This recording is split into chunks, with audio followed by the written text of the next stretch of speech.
Everybody, welcome to the ridiculous stream. I guess I'm just having a good time. Just got back from a party and where Kelsey and I won the costume contest for Ross and Rachel. So this is my Ross fit. You guys want to see? Let me stand up here. You're going to get a crotch shot. Oh, wow. This is a lot harder than I thought it'd be. Wearing jeans here. These are my Ross jeans. Okay. It's my belly button. And I'm wearing my Ross shirt with a backwards hat. So, yeah, we played games, we had fun, and Kelsey's in her Ross, or I guess she's not Ross, I'm Ross, and she's Rachel. So we picked we had a party for Kelsey's birthday today, was her full-on party, and that party was about, we did games and we did a costume contest, and we had some tough competition, I'm not gonna lie. We did have Bella and Edward show up, and they went all the way out. So that was something else. But anyway, welcome to the stream. It's good to see you guys.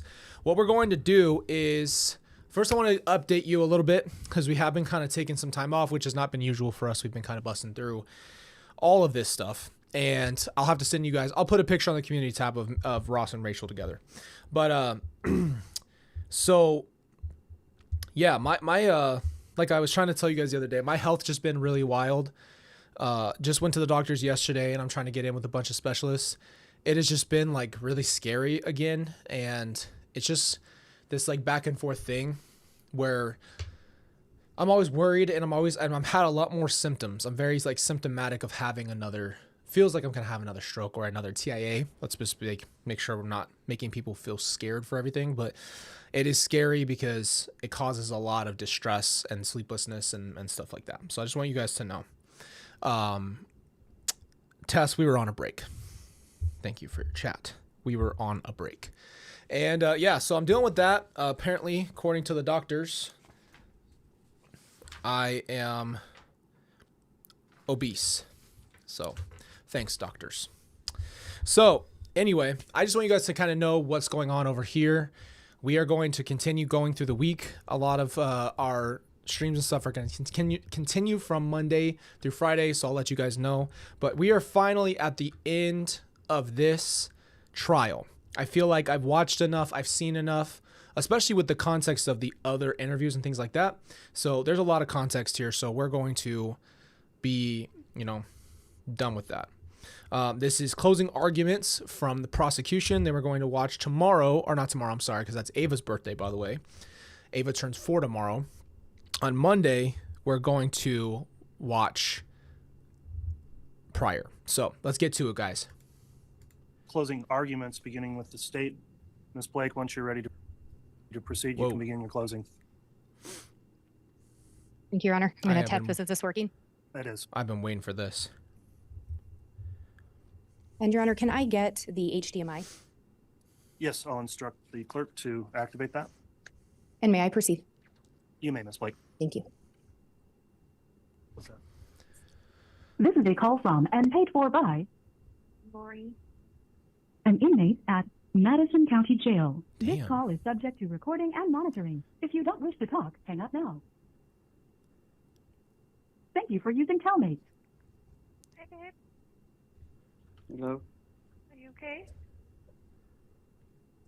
Oh, they're searching the property. The house right now? Yeah. I hope they I know. both felt every ounce of that fear in their stomachs. Everything. Mark means we'll be talking to you. Okay. What, are they in the house? No, they're out on the property. Mm-hmm.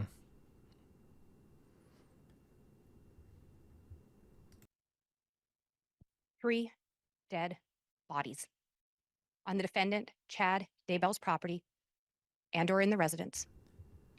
2 of them children. His mistresses, kids. Joshua Jackson Vallow and Tylee Ryan were found buried in the defendant's backyard. Tammy Daybell was found dead in their marital bed. And for what? Money, power, and sex. That's what the defendant cared about. Ms. Blake, I really apologize. Could you just hold the mic right up? We're barely getting your signal strong enough. Thank you. On October 26th of 2018, Lori Vallow and Chad Daybell met for the first time at a Preparing a People conference in St. George, Utah. You heard from Zulema Pastanis and Melanie Gibb how the first time they met, Lori was flirty. She came on to Chad, but Chad was receptive. You heard from Investigator Edwards that a few days after the conference, Google searches were conducted by Chad, Lori Vallow, images of Lori Vallow, Charles Vallow. At the time Chad and Lori met, their spouses were alive and well. Charles Vallow and Tammy Daybell were alive. Lori and Chad were both married, but Chad was Googling about Lori. You heard how sometime after the conference, Lori ended up sharing with Melanie Gibb and Zulema Pastanis how Chad at the conference had told her that they had been married in previous lives. And you heard through the trial, previous lives, multiple probations, multiple creations. It's all the same idea. Why does that matter? It was a way to justify the affair to the people around them, maybe even to justify the affair to themselves. They were married to other people. But because they'd been married in prior lives, prior probations, prior creations, everything they were doing was okay. Yeah, why would that matter? Why would it matter at all if you'd been married in a previous life? That still never made sense to me. Oh, well, we've been married before. Then just get divorced. Okay, if you both had veil opening moments, how would you not know that you were married in previous lives already? Whatever. I'm not going to try to find logic here. You heard about 3 weeks later, after that first conference, that first meeting, Chad was down in Arizona. Around November 15th to 17th, Chad was down there for a conference, but he stayed at Lori's house. And you heard how other people stayed there as well. And one of them that was at the conference, Melanie Gibb, or at the conference and then at the gathering at Lori's house, Melanie Gibb and Zulema Pastanis. And remember, Zulema talked to you all about how Chad sat the women down. So Swear Jar and Kelsey's belated birthday fund donation. McSpunky, my guy. Thank you, man. Zulema, Melanie, some other women, and Lori. And he taught them. Chad was the one teaching. Chad was the one sharing these ideas and these concepts. He was sharing them with Lori too. You also heard how shortly after meeting Lori, the defendant began drafting his version of their story, the James and Elena story. And throughout the trial, you heard how Chad and Lori would go by different names sometimes, or they had code names or persons that they claimed to be in prior lives. James and Elena were two of those names, Raphael and Lily, all really Chad and Lori. The James and Elena story was written by Chad. Again, back to what we talked about the other day, I think the names are just more disassociative pieces of the puzzle. I feel like that's why you'd want multiple names, is to continue to, separate yourself from reality. Chad's own words. And what do we know from James and Elena?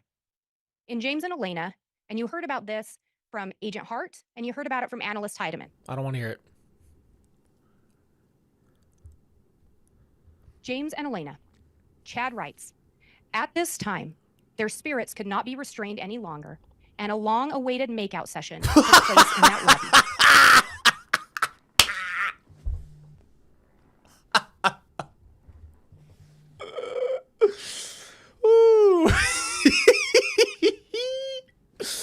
Okay, that was what your fantasy. That was the most PG thing I've ever heard in my life, bro.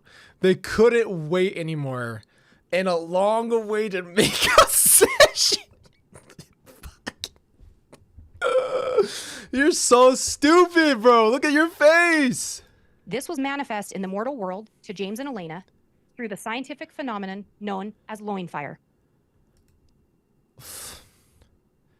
Man. He also, another excerpt, he resisted an impulse to kiss her, but his entire body was on fire. He instinctively knew she was everything he had ever dreamed of. Additionally, her dimensions were exactly what he had always fantasized about, but that revelation would have to wait a month. You're so stupid. These are written about his first meeting with Lori. She is everything he's fantasized about. What is this about for Chad? Fantasy. Sex. He yeah. wants to have sex with Lori Vallow. He wants to be in a relationship with her, and he decides that the first time he meets her. We also see in there he has to wait about a month Why would your spirit have to leave your body to have a long-awaited makeout session? You would already been making out 45 times that you've been alive, dumbass. Full revelation of her dimensions. What does that mean? He has to wait a month before he actually gets to see her body. They're absolutely engaged in an affair. You don't, Lindsay. They had don't get into details here. I'll skip you quicker than a hurry. 2 favorite positions that particularly bonded them together. No. No, hell no. Nothing meant more to James than holding Elena in his arms and unifying their bodies in perfect synchronization. Nothing meant more. This was about sex. Skip it. The James and Elena story is essentially an autobiography outlining the defendant's sexual affair with Lori Vallow, under the facade of having a spiritual undertone or being spiritually sanctioned. But let's call it what it was. Chad's graphic description of his boundless lust for Lori Vallow, who he deemed to have perfect proportions and to be a goddess. Again, Chad is still married as he's writing this story for Lori. And you heard excerpts from the James and Elena story from Agent Hart. Don't. James had served in an important position in the Lord's church, and Elena had been his beloved spouse and best friend. That relationship was now meant to continue in this lifetime. Ladies, please put in the chat if you got a message with different names and then we're told that you couldn't hold your spirit back anymore. That his spirit had to leave his body to have a long-awaited makeout session. Tell me that would get you going, please. Again, married in a prior life, prior probation, it justifies having an affair in this life. He tried to delicately describe their connection to each other, and he was delighted that she believed him. Man, she's dumb as hell. Another theme throughout the trial. Chad is the one with the information. Chad is the one with knowledge, and he shares it with others. Exactly. Chad shared with Lori their connection to each other, and he was happy she believed him. He knew they were meant to be married again and complete important missions together before the second coming. Again, they're both married to other people. And part of this trial, there was testimony about... You know what? Lori has a lot of punishment to go, but I think this is enough right now. That's enough. What we never saw. Through all the communications, through all the discovery, through all the evidence, no indication ever that Chad Daybell intended to divorce Tammy. No indication ever that Chad Daybell intended to separate from Tammy, but he wants to be married to Lori. This mission included being with him, and they would progress together as translated beings. The full plan wasn't yet completely clear to him. Again, Chad is the one that is a self-proclaimed visionary. He claims he gets revelation. He claims he has visions. The full plan wasn't clear to him. What full plan? How he's going to end up being with Lori Vallow. They are both married. It's so stupid. Like, I don't understand how you could even... It's not romantic. There's nothing special about it. There's nothing. Absolutely nothing. Mary says, sometimes you just have to laugh. You just have to laugh. Stupid. Chad is a freak. Yeah. It's so ridiculous. You heard how in early 2019, Chad told Zulema Pastenis he wanted to share some teachings with her. They ended up having a phone call, and Chad started to talk to her about this concept of multi-creations or multiple probations. And when Zulema testified, she had some journal entries. Zulema was open to this concept. She trusted Chad. She trusted Lori, and she was open to their teachings. So much so that she would make journal entries of these because she wanted to keep track of them. She wanted to understand. And the one with the page number 1, that's her outline of this concept of multi-creations. And Chad explained that you could have come in multiple creations. You could come multiple times in the same creation. But one theme was if you'd been exalted in one and you came again, you were exalted in this lifetime. He shared with Zulema some of her past lives. He told Zulema that he had a book of life. And through that book of life, he could see people's past lives, and he could see into the book of life is the thing you're judged through at the very end of all things. The book of life is what you want your name to be in when it comes to the end. So, future. That's he also crazy. told her he didn't actually need the book. He could do it without it. You heard Miss Pulowski, Melanie Pulowski, that is, Melanie Gibb, and Zulema all reference a pendulum or a pendant that the defendant had at some times, that he would tell them he could get answers. But again, he didn't have to have that to give them the answers. Common theme, Chad has the answers, Chad has the knowledge, Chad has that special ability.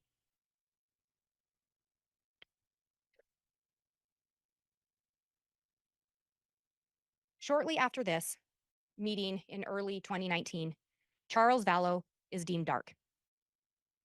Chad Daybell deemed Charles Vallow dark. He actually said he was possessed by an entity named Ned Schneider. In January of 2019, Chad Daybell was doing Google searches for Ned Schneider. Then the idea of castings comes into play. And page 5 from Zulema's journal talks about her understanding of castings and what would happen. And you heard Miss Pulowski, Miss Gibb, and Miss Pastenis all talk about how they were involved in castings at different times. There was testimony that sometimes Chad was there, testimony that sometimes he wasn't. But they would do a casting, a prayer circle, there were some other descriptions, but at the end of the day, the person wasn't there. They weren't physically touching the person. How would they know if a casting was successful? Lori would call Chad. Chad had the information, Chad had the knowledge. When it came to Charles, castings on Ned were said to be successful. Ned was gone. But the problem was that eventually, Chad and Lori taught that if a person was possessed, it meant the body had to die. The individual, the actual spirit of that body, was gone. An evil entity was in that body, and in order to set the person free, the body had to die. So when a casting was successful and the body didn't die, well, now there's a new entity. That's what Chad would tell them. So Charles became Garrett. Castings are done on Garrett. They call Chad. It was successful. Well, Charles was still alive. The body didn't die. So now Charles is Iplos. And Iplos is an even more demonic entity. Iplos is so dark that we get a new term introduced of zombie.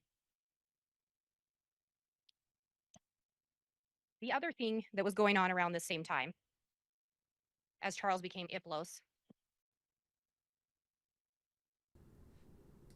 is that You have to be so stupid to believe it. Like, it's not even about, yeah. You just have to be that stupid. Charles actually confronted Lori about her affair with Chad. Around June 29th of 2019, Charles Vallow confronts Lori. And he tells her, I am going to email Tammy Daybell. She deserves to know what's going on. Charles, in fact, sends an email to Tammy Daybell on June 29th of 2019, informing her of the affair. Charles also sends an email to Chad Daybell on June 29th of 2019, confronting him about the affair, telling him it's improper, it needs to stop. Then on July 1st of 2019, Charles tells Lori, I'm going to go meet with Tammy in person. I'm going to tell her what's going on. Wow. Lori tells him, she won't talk to you. She's my friend. Lori and Chad are in constant communication. You heard that throughout the trial. They're having an affair. Tammy's your friend? What is that? Like, what is that whole idea? I think that's what that delusion is simply her softening the blow for herself, right? Like, pretend that we're friends, or like just act like Tammy gave the okay. Like, these are things that are morally, like, say this out loud just to continue to go down this path that's so evil. I don't know. That's got to be the only thing that makes any sense. They're talking. They're getting burner phones. And you heard testimony about the burner phones. They all had multiple different phones that they would use. And when I say they all, Chad and Lori and Alex.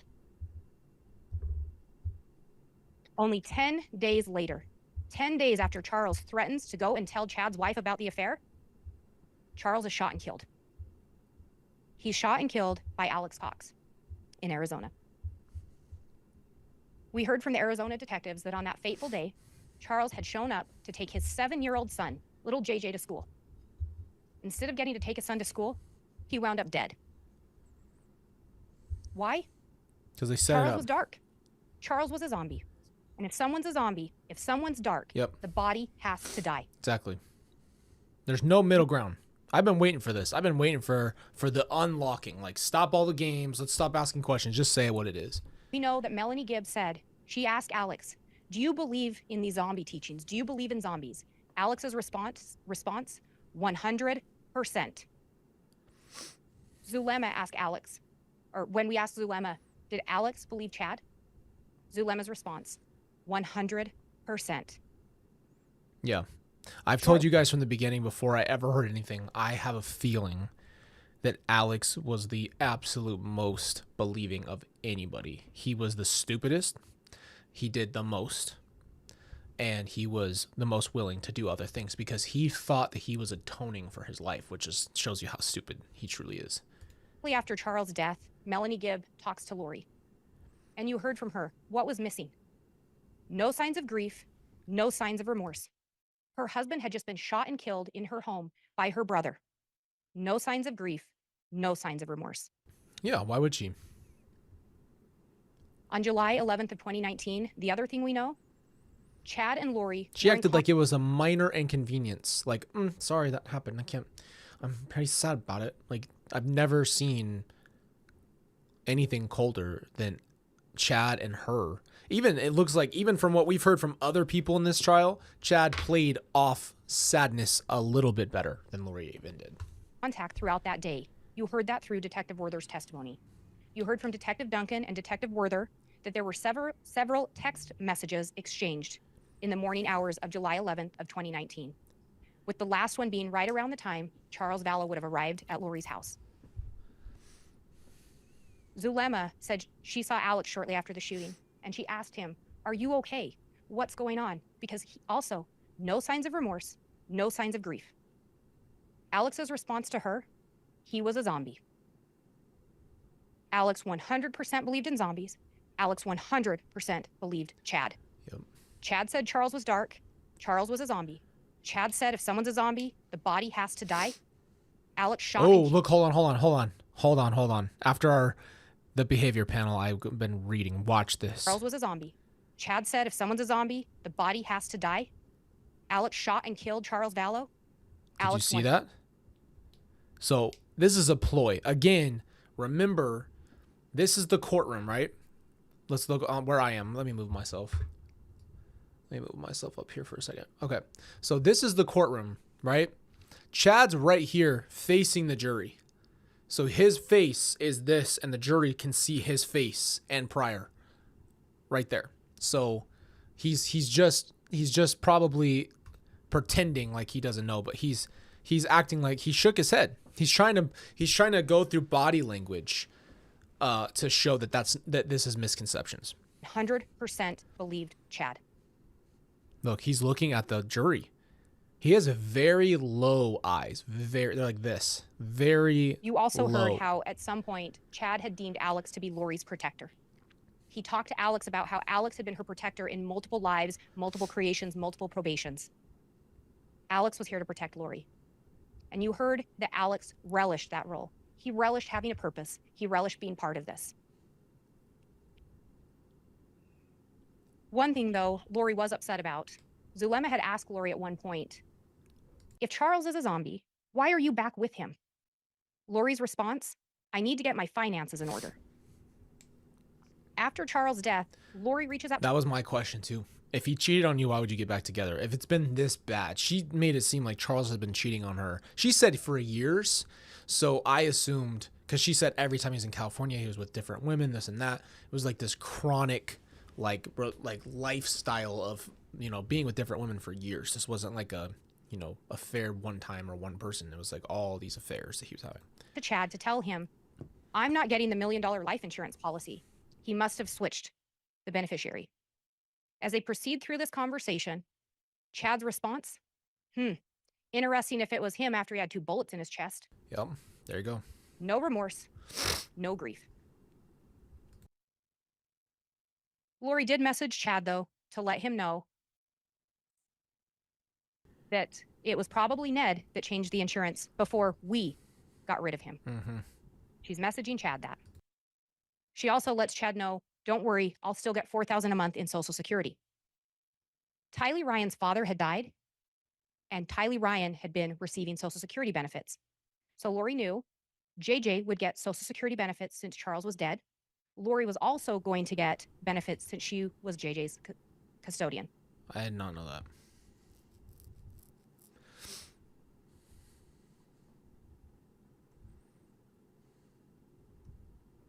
I just don't think the only reason that I personally think that Chad was not linked to Charles is that simply there just wasn't enough evidence to go to trial for it. That's it. That's got to be the only reason, because obviously they all knew. He knew what he was doing.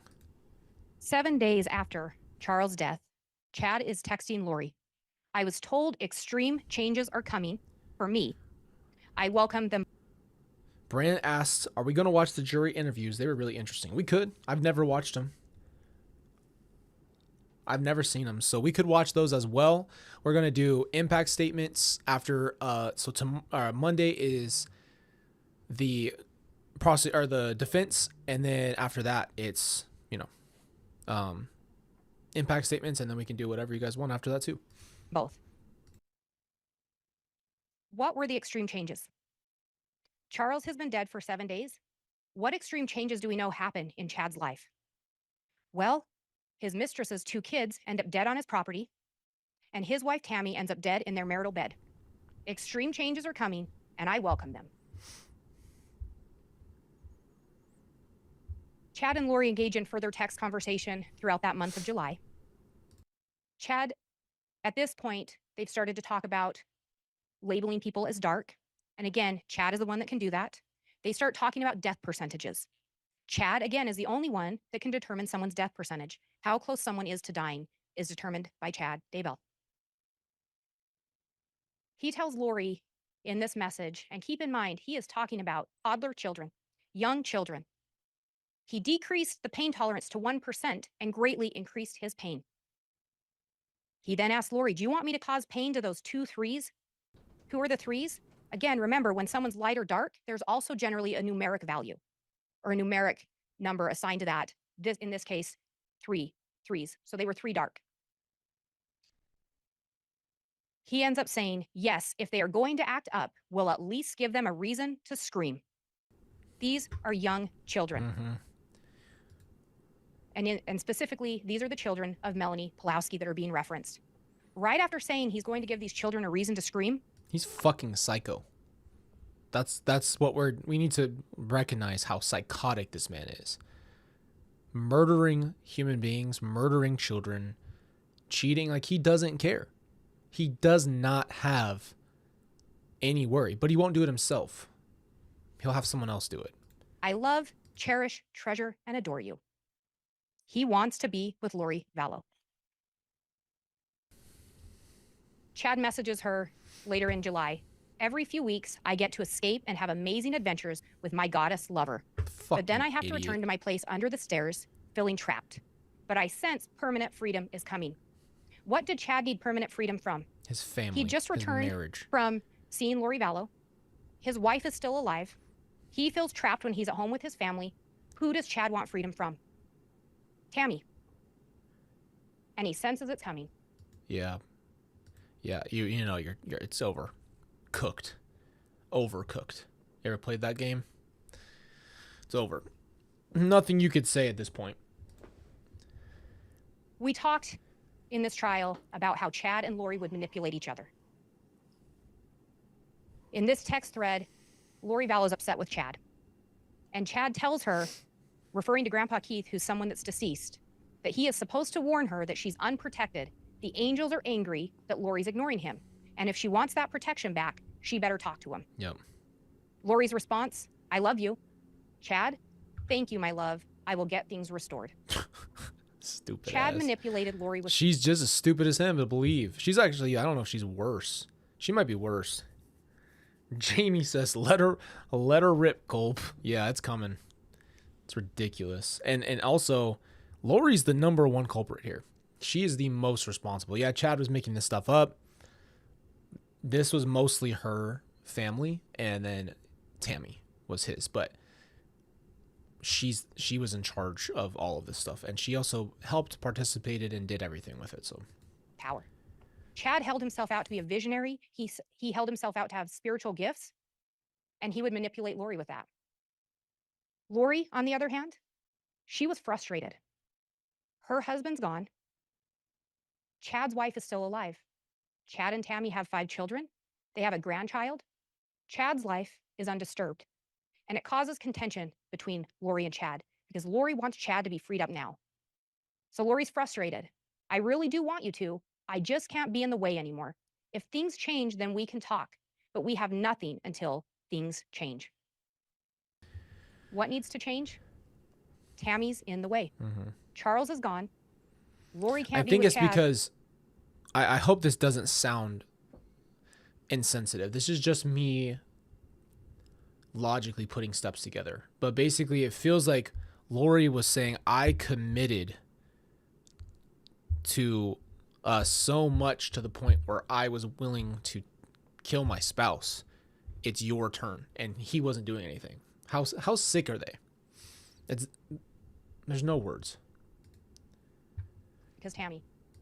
Chad's response, I want you, nothing else matters. Lori manipulates Chad with sex. From the minute he met her, he wanted to be with her, and she knew it. Disgusting. About a month after Charles' passing, Lori's asking Chad, do you think there is a perfectly orchestrated plan to take the children? What? Chad's response, there is a plan being orchestrated for the children. I was shown last night how it fit together. Again, Lori asked Chad. Chad has the answers. Yeah. Is there a plan to take the children? And what children are they referencing? JJ and Higley. I don't know why it had to go down this road to where we are now in the project. Mm-hmm. You know, I don't fully understand. I think he'd text you back or write you back. Ultimately, what I need from you is that the project is going to be finished and everything is going to be fine and it's going to work out. That's what he said. Well, I need you to tell me that every day, several times. Okay. My sweet, lovely Lolo. Fucking two nasty idiots. Things are going to work out. Not just because he said so, but because I know so. Yeah. How does that work out for you now, huh?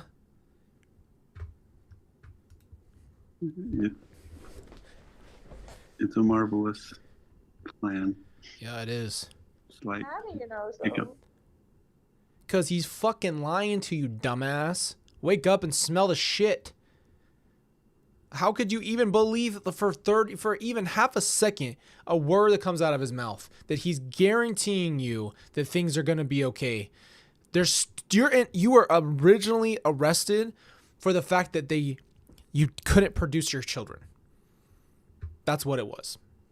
So the longer you didn't produce your children, they still could have charged you for abandonment. How do I know? You don't. It's been shown to me, honey.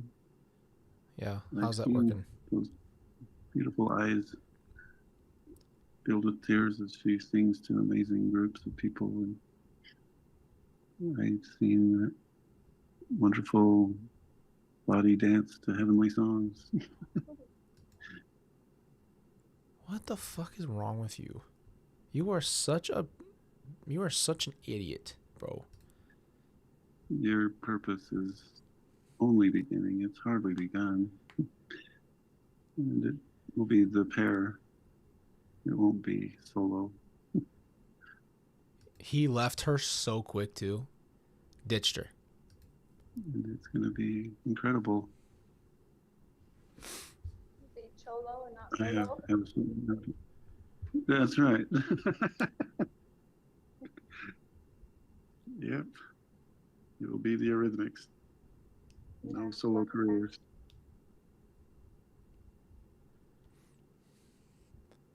I'm just absolutely sure. I was saying it will be the Eurythmics. It won't be two solo careers. I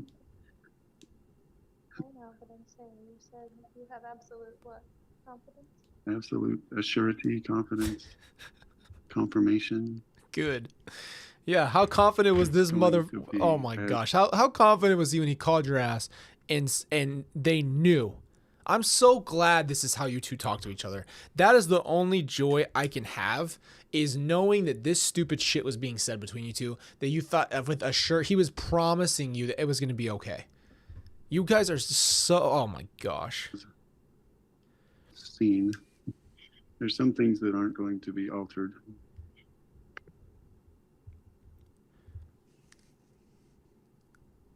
Again, Lori reaches out to Chad. Mm-hmm. She needs affirmation from him. She needs to talk to him about what he knows with the plan.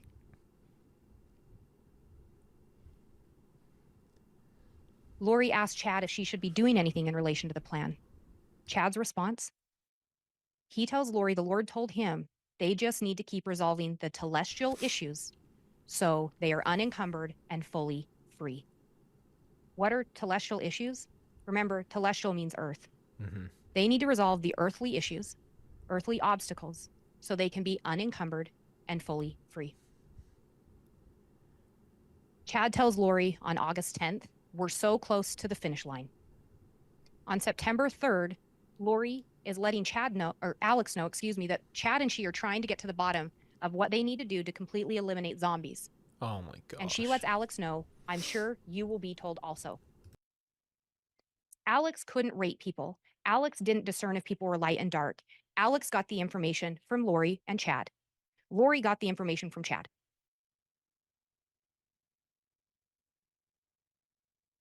Chad tells Lori, we are surrounded by telestial relatives that are simply obstacles.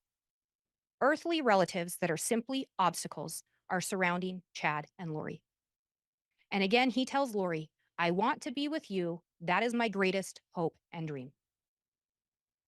To be together, they've got to get rid of the earthly relatives that are simply obstacles. Because remember, they need to remove the obstacles so they can be fully free and unencumbered.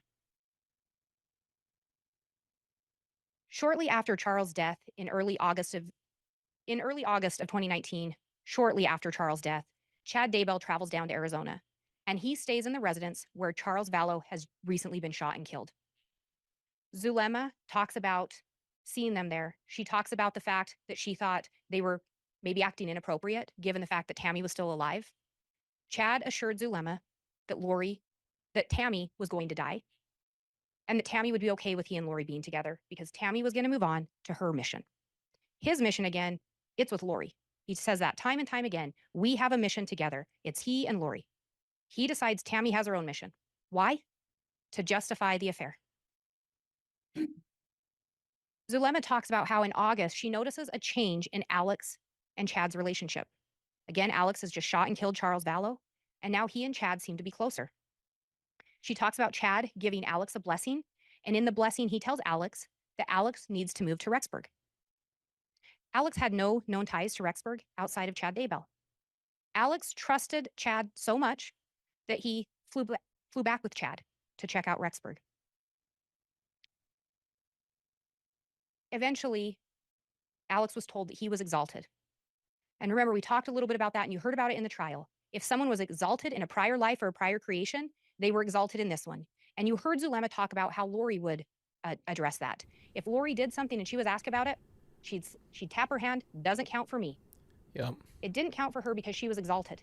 Yeah, and that's another thing we need to keep putting exalted into context. Simply means no longer a normal human being, right? Completely, like, basically what you'd be like in heaven. You're no longer a normal human being, so you wouldn't need sleep or food or whatever. Alex, that same thing. What Alex did in this life didn't count for him because he had been exalted. Around September 1st of 2019, Lori ends up relocating to Rexburg as well. JJ and Tylee come with her, as well as Alex Cox, and they move to 565 Pioneer Road in Rexburg, Idaho. Lori ended up telling the principal of JJ's school, Josh Wilson, that she moved to Rexburg because her husband had died of a heart attack and she wanted to move close to family. Lori had no family in Rexburg. Her connection to Rexburg was Chad Daybell.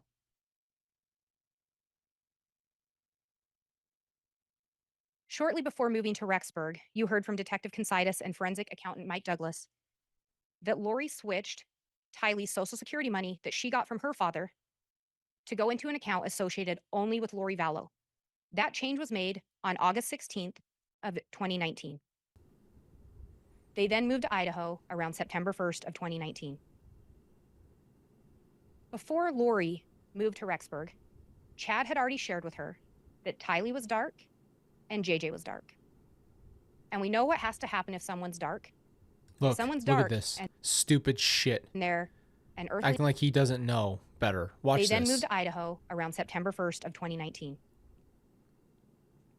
Before Lori moved to Rexburg, Chad had already shared with her that Tylee was dark and JJ was dark. And we know He's such a... The cussing would go crazy if I said exactly what I'm thinking, so I'm going to try to not go that route. what has to happen if someone's dark. If someone's dark and they're an earthly obstacle, the body has to die. Knowing that, Lori still brought her children Do you think to Idaho. anybody fucking believes you in this? Closer to Chad Daybell. Alex came with her, and remember, Alex believed Chad 100%.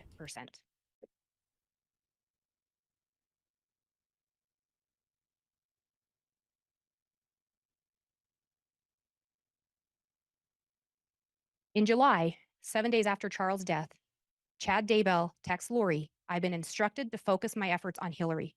Who is Hillary? That's Tylee. Lori asks him, "Find out her percentage for me and JJ's." What's the percentage? It's the death percentage. Chad's response, "She is at 0.13. I turned up the pain to 10. Tylee is a 16-year-old girl. He's turning the pain up to 10, and he's saying her death percentage is 0.13.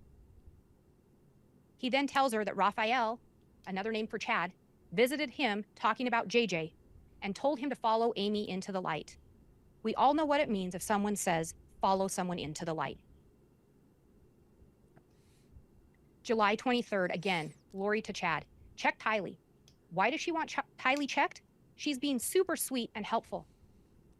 Her daughter was being sweet and helpful, and Lori wants to know, is she dark? What's her... Man, fuck you, Lori. They're both monsters, bro.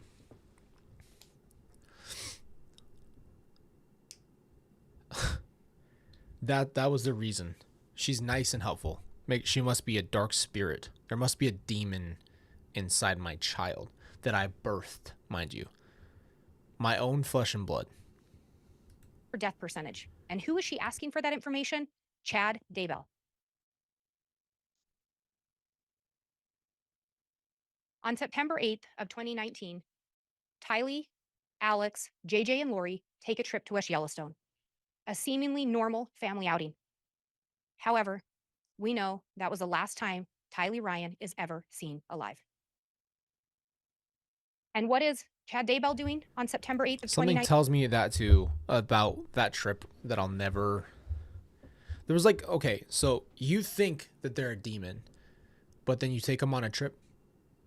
My justification of how I see what they were doing is that they were basically saying, took her on a last trip, and it's like they were detached, but they weren't, because they couldn't really pretend that it wasn't her. But I feel like that's what it is, because that's not something you just decide. They just decided that. It's not like Tylee forced them to go to Yellowstone. That's very, very weird to me, and I'll never understand that. 18, he's looking up south-southwest wind. Actually, his daughter was. Why does this matter? Remember how Tylee was found. Remember what happened to her. That young lady was burned. Her remains discovered on Chad Daybell's property. On September 9th, we heard from Agent Balance and Agent Wright that there was something unusual about a device associated with Alex Cox and where it was located. You heard that when Alex first arrived in Rexburg, his device was at apartment 175 from September 1st to September 5th, pretty much all the time or at normal hours of the day, appeared to be residing there. After that, that device is mainly associated with apartment 107. The device will travel to 175 but generally returns to 107 no later than midnight. The day after, the early morning hours after the last day Tylee is seen alive, that device is at Lori's apartment, apartment 175, the apartment where Tylee Ryan was known to reside, at 2:42 in the morning. The only time in the month of September, with the exception of the first 5 days and the exception of September 30th when that device was left with Lori Vallow, the only time that device is there in those early morning hours. What do we know happens later that morning? The device returns to Alex's apartment, and Chad calls Alex. Where does Alex go after Chad calls him? He heads to Chad's property. And again, you heard from Agent Wright and you heard from Agent Balance that that device is up on the Daybell property those morning hours. And there's some data points there showing 9:21, 10:39, 10:57.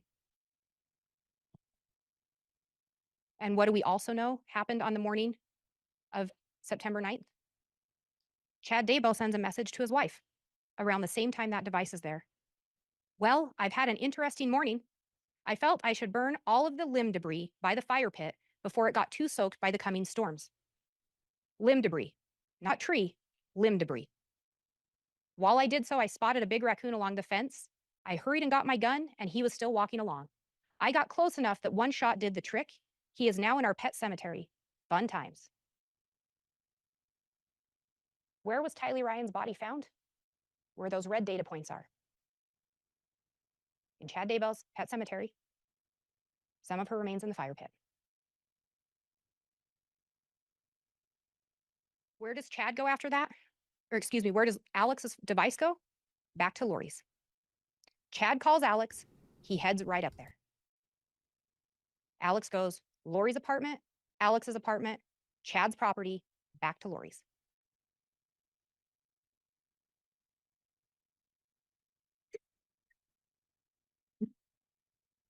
And we know where that young lady was found. She was found on Chad Daybell's property. Chad labels someone dark. Chad says if someone's so dark or a zombie, the body has to die. Alex believes Chad 100%.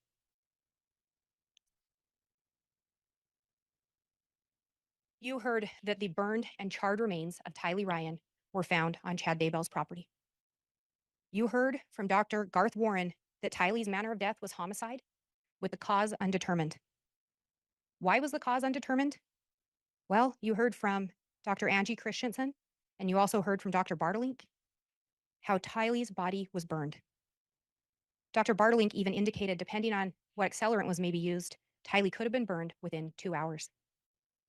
You heard from Dr. Angie Christensen that there were multiple areas of blunt force trauma to the skull, sternum, and ribs.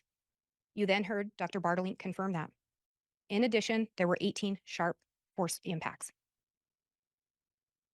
Additionally, you heard from Katie Dace how Tylee's DNA was found on a pickaxe and a shovel that were in the defendant's garage.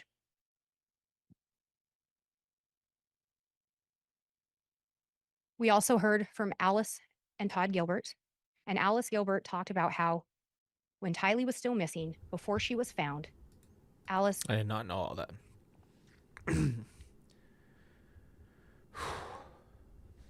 That's a lot. That is a lot more than I knew. It's a lot of details I did not know.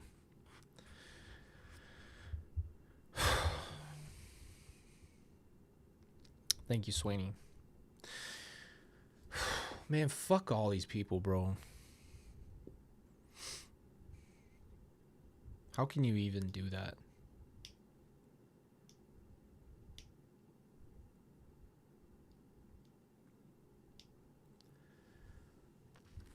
This is like, that's insane. Ask Chad about her. She wanted to know, doesn't Tylee want a life? Doesn't she want things that most young girls get? Chad's response, well, Tylee didn't like people and she didn't like me.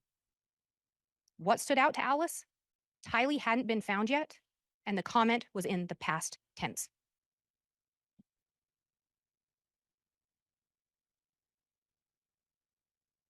Tylee was now gone, but JJ was still alive. We heard from Zulema Pastenis how she visited in September. She stayed at Alex's apartment, but she would visit with Lori. You heard from her that she asked Lori, "Where's Tylee?" because she didn't see her. Lori's response, "Don't ask." Zulema talked about how she did see JJ, though. JJ was alive and well at that time. On September 18th of 2019, Lori began receiving the Social Security payments for JJ and herself from Charles' death.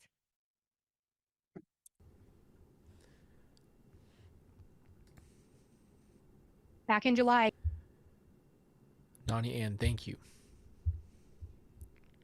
I just didn't know that.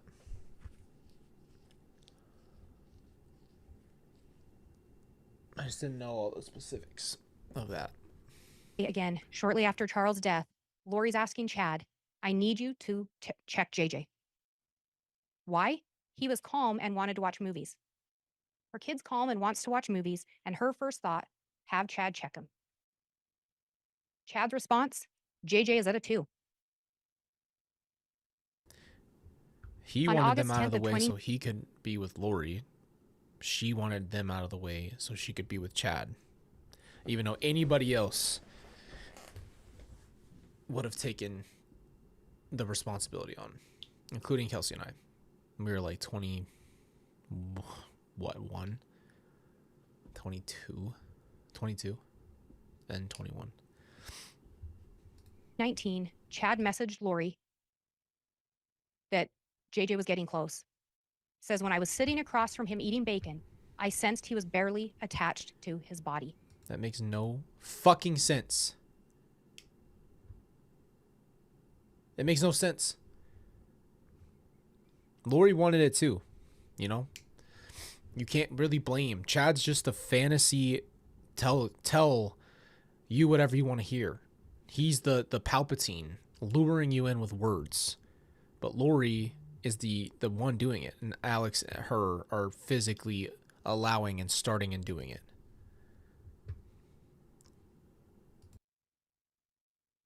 On August 10th, again, Lori had asked, "Please check JJ." Chad's response, or then Lori further pushes, "Is he at 0 yet?" Chad's response, "Yes, he's at 0. If Chad labels someone dark or a zombie, the body has to die. Chad determines the death percentage. When the death percentage hits 0, that person's been marked for death.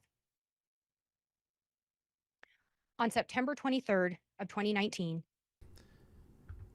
you heard how there was location data associated with Alex Cox looked at. And before that, you'd heard from Melanie Gibb and David Warwick about how they were visiting Lori. They'd come up for an event and they were staying at Lori's house. You heard from them, from Melanie Gibb in particular, that there was an incident where Chad took JJ upstairs. And when Chad came down, he had scratches on his neck, that being Chad had scratches. And when asked what happened, he basically said JJ had freaked out. On September 22nd of 2019, you heard from Melanie Gibb and David Warwick how they saw Alex come in carrying JJ. JJ's head was on Alex's shoulder. They assumed he was asleep. He wasn't. David Warwick thought it was a sweet moment. That would in the have early never morning happened. Ever. hours of September 23rd, you heard from Melanie Gibb how something had startled David. He'd had a panic attack, a bad dream, something. She called Chad, no answer. She tried to get a hold of Lori, no answer. She tried Lori's door, and it was locked. The next morning, you heard from David Warwick that he asked where JJ was on the morning of September 23rd. Said, "I wanted to say goodbye to JJ before I left." They described Lori as appearing somewhat nervous, starting to talk fast, and she explained how JJ was dark. JJ was now a zombie. JJ had gotten on the cabinets. He was knocking over pictures of Christ. And so he wasn't there, and she wasn't going to go get him. Melanie and David never saw JJ again. Nor did Melanie Gibb give a fuck if she saw JJ again. Just be 100% real sure you made that clear. September 23rd, later that morning, Chad places a call to Alex. And what does Alex do when Chad calls him? He heads up to Chad's property. And what do we then know? Alex's device is at Chad's property with some data points there showing at 9:56 a.m. and 10:02 a.m.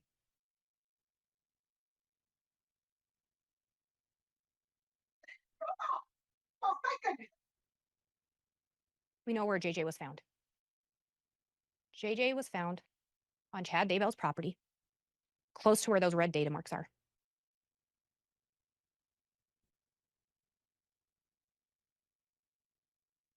On June 9th of 2019, investigators searched Chad's property, and they ended up locating JJ. As they dug JJ up, they noticed a round object covered in black. One of the investigators there cut the black plastic to reveal white plastic. They cut the white plastic, and brown human hair came through. They'd finally found JJ. JJ had been buried with his arms duct taped together, the duct tape running around from elbow to elbow. He had duct tape over his mouth, he had a plastic bag over his head, tape over that plastic bag, and then he was placed in black garbage bags and discarded. That's how JJ was found. Chad labeled him dark. Chad said his death percentage was at 0. Chad said the plan was for he and Lori to be together unencumbered by earthly relatives, earthly obstacles. Chad said those things, and Alex believed Chad 100%.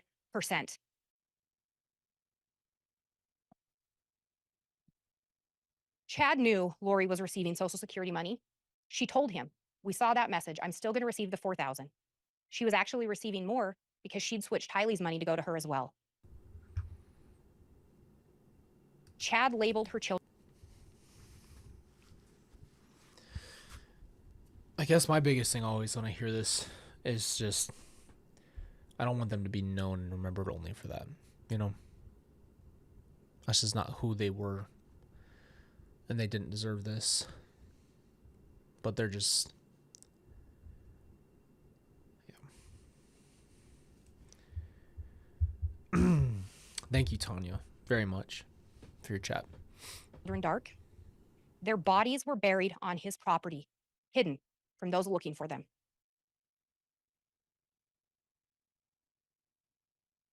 With them gone, he could be with Lori. Her time was completely free for him. And knowing if the bodies weren't discovered, Lori would continue to receive that money. As you heard from Mark Sari with the Social Security Administration, should have been reported. Lori continued to receive those benefits. Had the children been discovered, she wouldn't have. Melanie Pulowski talked about how she visited Lori towards the end of September, and when she visited, neither Tylee or JJ were present. She said she asked Lori about Tylee, and she was told that Tylee was at school or with friends. Well, you heard from Wynn Hill, Tylee was never registered, never applied, never associated with BYU, Idaho. But that was Lori's story for Melanie Pulowski. When Melanie asked where JJ was, Lori told her, "He has a nanny. She's really helpful." Melanie described that she couldn't really get a clear answer from Lori. But what you also heard from both Melanie Pulowski and Ian Pulowski is Melanie trusted Chad and Lori. She looked to them as parental figures. She turned to them for advice and guidance. And particularly with Chad, she talked about that. She turned to Chad to find out if people were light or dark. That just screams to me that they had such deep father wounds, because there's no reason to need some authority figure to tell you these things. That's what I don't understand. It's like they wanted to pretend that there was someone who had more information out there. That around October 2nd of 2019, Tylee Ryan's Jeep travels to Arizona. And you heard from Brandon Boudreaux about what happened. Brandon Boudreaux saw the Jeep, saw a gun, and someone took a shot at him. That someone was Alex Cox. Brandon Boudreaux had been determined to be dark by Chad Daybell. That bullet hit the top of Brandon's car. Brandon lived to report it. He lived to tell what happened. Brandon said that Jeep was missing the tire off the back. He noticed that. And you heard from analyst Heidemann how on October 2nd, Chad and Lori were seen in Rexburg, Idaho, storing a tire. During that trip, we talked about a device being at Lori's apartment, one of Alex's devices on September 30th. It was during that trip. He'd left the device with Lori. And you heard Dilemma talk about how Chad and Lori would try to encourage her to move to Rexburg, and particularly Chad. He gave her several blessings where that was part of the blessing. Zulema expressed she didn't know how she was going to make that work. She didn't have ties here, her job wasn't here, her kids weren't here, and she expressed to Lori, I don't know how I'd financially do it. Lori said, don't worry, Melanie, referring to Melanie Pulowski, will take care of us. Melanie was still legally married to Brandon when that shot was fired. Melanie had kids with Brandon. Lori knew if dad dies, kids get Social Security. The custodian, the mother, gets Social Security benefits.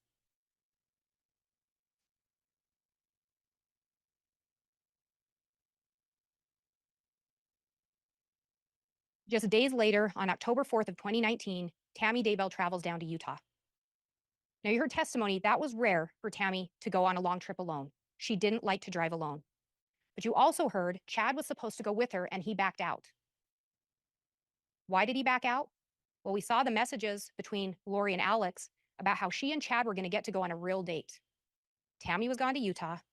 He and Lori were going to get to go on a date. You heard from her sister, Samantha Gwilliam, how because Tammy had been diagnosed with depression at some point, she made it a habit that when she would see her, she would give her a once over.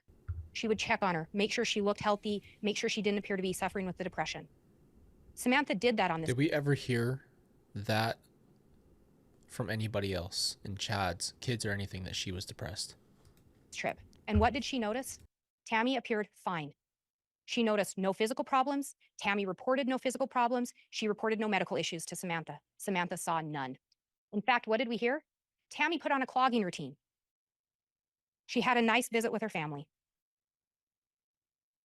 Both Samantha and Jason Gwilliam talked to you about some changes they'd noticed before that October 4th visit, and particularly with Chad. Chad and Jason had been very good friends. Conversation flowed easily. But that summer of 2019, they talked about Chad and Tammy coming to visit, and Chad was awkward. He didn't really engage with them. They took note of it, but they didn't know what was going on. Then you heard from Samantha how Tammy was down there around her birthday. Samantha didn't even know Tammy was going to be in Utah. Tammy runs up to the door to give her birthday present, gets to stay just long enough to watch her open it. Chad never left the car. Chad and Jason were friends. And you heard Samantha say they'd had no falling out. Nothing that she could think to explain why Chad wouldn't come into the house.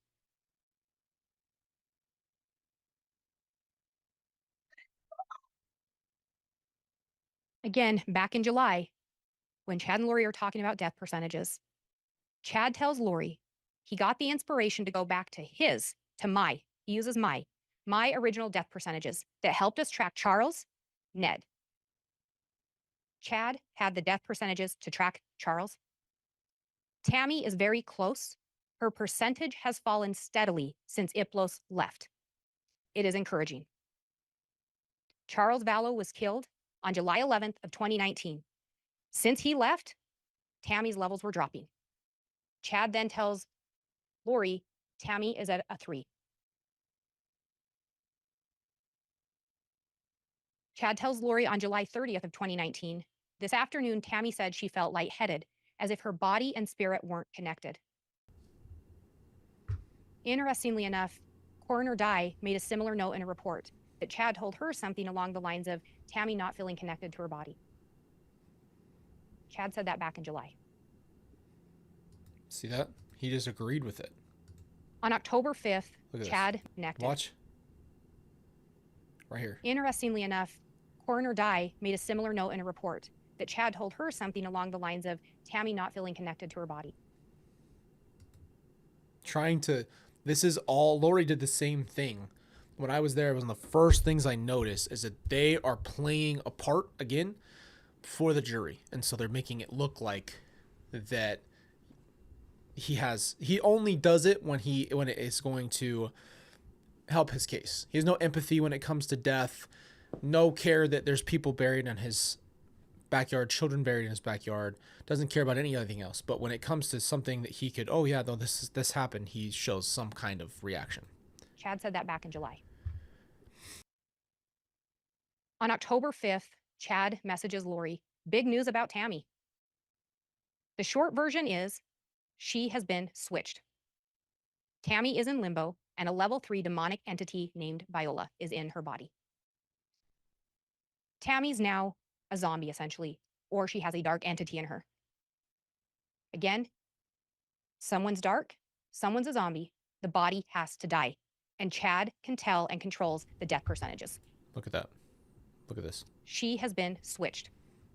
Watch. Tammy is in limbo, and a level 3 demonic entity named Viola is in her body.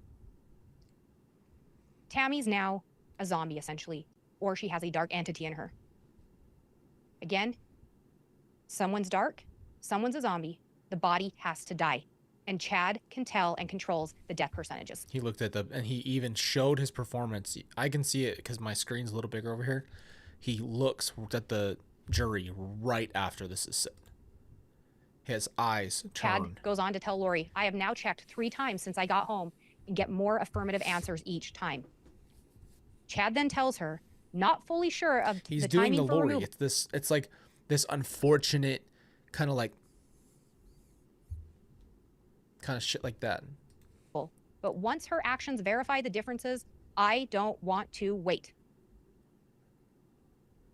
Someone's dark, the body has to die. Chad doesn't want to wait. Now he's shaking his head.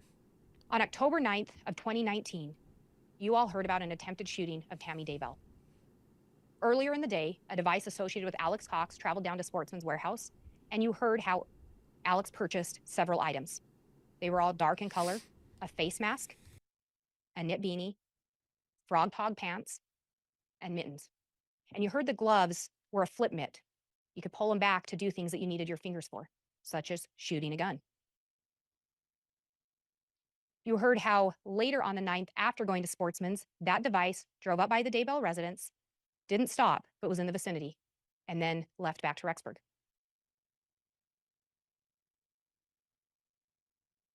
What you also heard was that Alex Cox had purchased a burner phone on October 8th of 2019, just the day before. That device was activated on October 9th of 2019. Chad Daybell also had a new burner phone that he'd activated on October 8th of 2019. And you heard talk of the 401 number. That particular phone was only in contact with Lori Vallow and Alex Cox. You heard how around October 9th and in the days after, there were multiple searches conducted on the Homer J. Maximus account. Homer J. Maximus was Alex's account. He had searched drop from 100 yards to 300 yards, 6.5 Grendel. How to prep your AR for the cold, how to load your AR, help load your AR in the cold, how to shoot through a Dodge Dakota, how to shoot through a windshield. You heard that the Daybells How owned the a Dodge fuck can you Google that? You can't Google that. Dakota, and you heard Nick's testimony on who drove the car the most. But what was unrefuted is that at a minimum, Tammy did drive that car at times. At a minimum.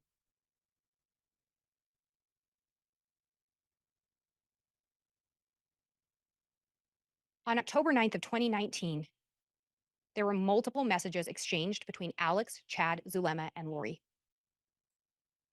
The attempted shooting occurred at around 9:15 p.m., and then 4 text messages were exchanged between Alex and Chad between 10:28 and 10:29.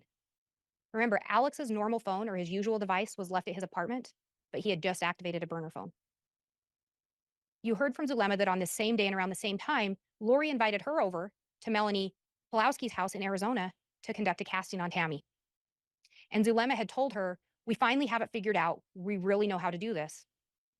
And you heard from the ladies that what they were taught is if a casting was successful, the body would die or it would naturally expire. They weren't taught that anyone was going to take any action on the body. They were just taught that it would naturally happen. Zulema talked about how that night, Lori got a phone call. And she said she had never seen Lori so mad. And when Lori got off the phone, she made a comment along the lines of, that idiot can't do anything right or can't do anything by himself.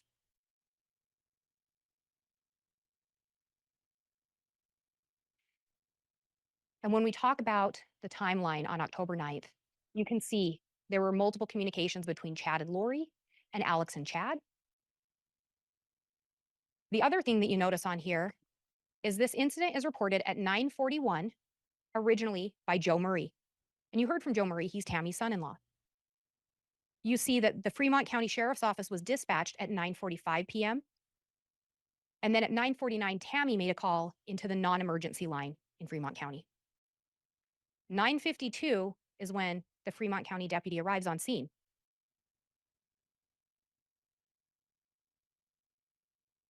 And why does that matter? Tammy had done a search, or someone using Tammy's account had done a search for first an airsoft gun and second a paintball gun. But when you look at the time of the search, 3:29, if you do the calculations for UTC, it ends up at either close to 8:30 p.m. or close to 9:30 p.m. Attempted shooting happens around 9:15. So around 9:30, Tammy is conducting those searches. Well, why does that matter? Deputy Cannon's not on scene. Deputy Cannon doesn't get to the scene until 9:52. He can't be there when Tammy's looking at anything. He can't be there to know who did the Google searches. And Deputy Cannon talked to you about the fact that he was looking for casings. Why was he looking for casings? Because he didn't know. He thought it could be a rifle. Nobody knew if this was a paintball gun or a rifle. What else we know from Deputy Cannon's report is towards the bottom, when he talked to Joe Murray told him he was cutting wood on his property when he heard Tamara scream. Joe Murray heard his mother-in-law scream. He called 911. Later, Tammy called dispatch.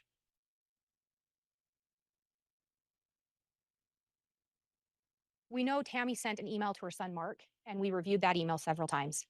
We know Tammy called into dispatch, and we reviewed that call several times. Tammy at times refers to it as a paintball gun, but remember how she describes it. He was holding it like it was a rifle. He was pointing it at me. He was pulling the trigger. He was shooting at me. This wasn't someone just pointing a gun. This wasn't a prank. The person was pulling the trigger. She says it was dark. She describes the person dressed all in black, and she describes the person wearing a face mask. Remember, Alex Cox had purchased a face mask earlier that day at Sportsman's Warehouse. Do you know that people online fucking said that was me? What if Colby was the one that did it? Dumbass. Alex Cox had purchased black or dark clothing earlier that day at Sportsman's Warehouse. Alex Cox had a 6.5 Grendel. Alex Cox was searching about shooting a 6.5 Grendel in the dark. I wish Alex would have slipped on his damn gun and shot him damn self. In the cold. Why? You heard from Detective Kaikamanu that it was 26 degrees on October 9th of 2019. You heard in Tammy's own words, he stood there pulling the trigger, shooting. The gun didn't go off or the gun misfired. Alex is searching about how to shoot an AR in the cold. You heard from both Investigator Edwards and Detective. Imagine going through this and then all of a sudden, every time they start learning new information, they just throw your ass in there. I mean, you just... Because there's somebody who spends all of their time starting rumors. That's their job here. Instead of trying to get down to the facts or anything, they just want to make shit up and throw people into situations they have nothing to do with. Kaikamanu about their training with paintball guns and their training with ARs. You heard from them how the scope on an AR could be mistaken for a hopper on a paintball gun. You further heard when it's dark, it's even harder to tell. You further heard that if the gun is pointed at you, it's going to be that much harder to tell. You also heard that Tammy wasn't familiar with guns. Her own kids, Emma and Garth, told you. They've never seen Tammy with a paintball gun. They've never seen Tammy with an assault rifle. But what do you know? Tammy was scared. Tammy sent a Facebook message warning people. In her email to Mark, Tammy said, "The scared part came later when I realized what could have happened. I didn't want to go out the next night alone after dark." Tammy had no idea someone wanted her dead, but she was still scared by that incident. Who wouldn't be? Who would not be terrified of that? That would scar me for life too.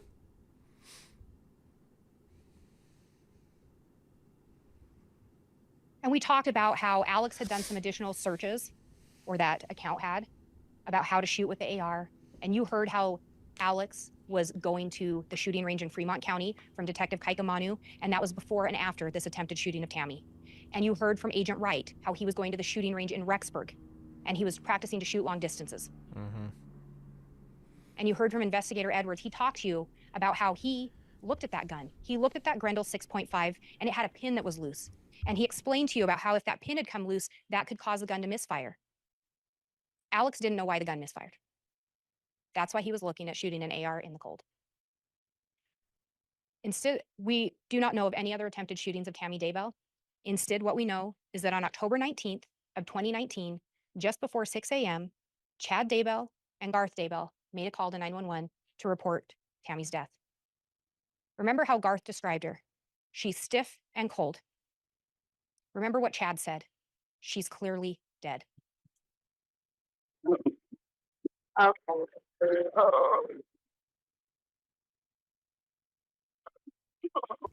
Watch him fake his emotions.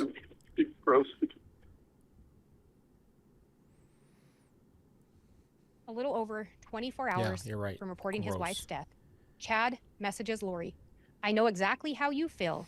I'm feeling sad, but it isn't for the reason everyone thinks." Yep. His wife had been reported dead a little over 24 hours before he sent that to Lori. You heard the description of Tammy, stiff and cold, clearly dead. And yet, Garth and Chad say they put her back on the bed. Garth says he hears a thud and his dad calls for him. However, Garth... Okay, so not in any way, shape, or form do I ever want to be insensitive to this situation at all. But from what I can see right here, it takes possibly 3 to 8 hours to start to stiffen, and 8 to 36 hours to be stiff and cold. And it says it takes around 12 hours for the human body to be cool to the touch and 24 hours to be cool to the core. So this is a very long amount of time that she'd have to be gone to have even gotten to that state. Garth and Chad were consistent. Tammy didn't fall out of bed. Where's the thud? Yeah. They both... Oh man, fuck this motherfucking bit. I would beat the living shit out of this dude with his own tie. Like, I'm gonna snap. I really am. Like, fuck this dude. Fuck this motherfucking bitch. Like, sitting there shaking like you did not murder everybody. I want to jump through the damn screen and beat the living hell out of this dude. I'm legitimately getting fucking pissed right now. Like, I cannot believe you're sitting there with your stupid ass face acting like you did not murder all of these people. I really am at my last. Like, I cannot stand this. Fucking smiling and not and acting like, oh, I didn't, like, no. All of this was so much premeditation, it's not even funny. Describe the top part of Tammy falling out of the bed and her legs being He's tangled fucking in the sheets. smiling. And you heard from the coroner that when she arrived on scene, there was this rag in the bedroom. And she took the rag and she wiped the foam or the sputum that was coming out of Tammy's mouth. But what you also heard from her was it was a rag Chad had already been using. Tammy's clearly dead. The body's been moved. The foam's been wiped.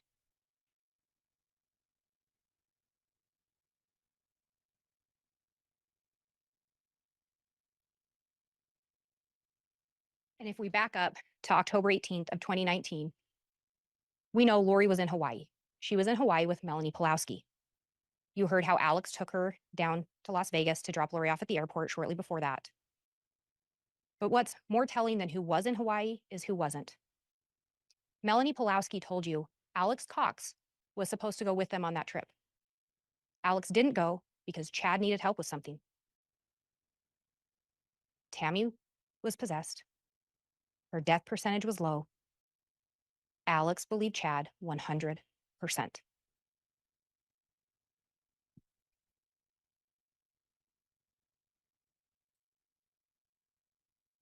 And you heard from several witnesses, Detective Kaikamanu, Investigator Edwards, and Agent Balance, that advice associated with Alex Cox was at a church just 2.6 miles from the Daybell residence from 10:07 p.m.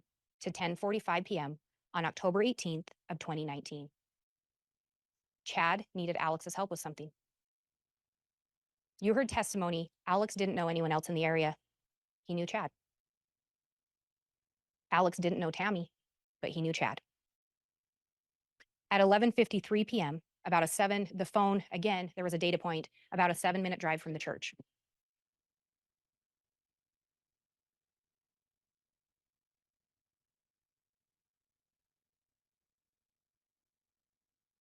Garth would have gotten home between 1 and 1:30 from his employment. You heard Garth tell you that when he got home, he saw 2 lumps in his parents' bed, assumed it was them. He didn't go check on them. He didn't verify anything. to see if they were okay. However, you heard from Micaiah Baglin that what Garth told him, that was when Garth got home from work, he found his mom dead in her bed and his dad was nowhere to be found.